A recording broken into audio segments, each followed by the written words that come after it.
Hi mga tita ko, how are you po? Update lang sa skin natin. Ew. Kakagaling lang sa pamamalat niya, hindi pa siya tapos. Naglagay lang po kasi ako ng moisturizer kasi papatulog na ako kasi may work bukas. But then it's already 12:24 p.m. Too late. Pero parang gusto ko kasi mag-chismis. I mean, mag-chika. Anyways, guys. Magta-topic lang tayo ng... Ano ba? Anong gusto niyo? I don't know. Wait lang. Since I am an OFW, here's the three things I didn't expect as an OFW. First thing, na-distract ako sa baby ko. I wanna show you guys. Wait lang. Ang cute-cute ng anak ko. Ang cute-cute.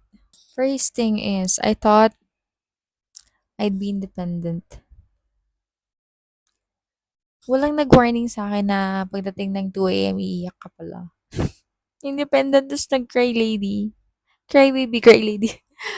Looking for your mom because you miss your mom. Ganon. Ganon ang atake. I mean, I'm really not independent here because I have my sister. Pero, yun na nga, inisip ko, like, akala ko magiging independent ako. Understandable. At least, I am grateful that I have kasama here. And then, ang bilis maubos ng 3 minutes. Tapos, dami ko pang chika. Pangalawa pa lang. Second is, I thought I'd save money. Talaga. Of course, kapag sinabing abroad, sasabihin mo sa utak mo, mas malaki yung sahod doon. Oh, don't get me wrong. Ganon tayo pag nasa Pinas, like pag abroad, times 3 sahod niyan. Be, kala ko rin.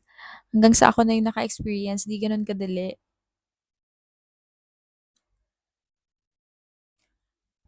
Kuripot ako Like, binulgar.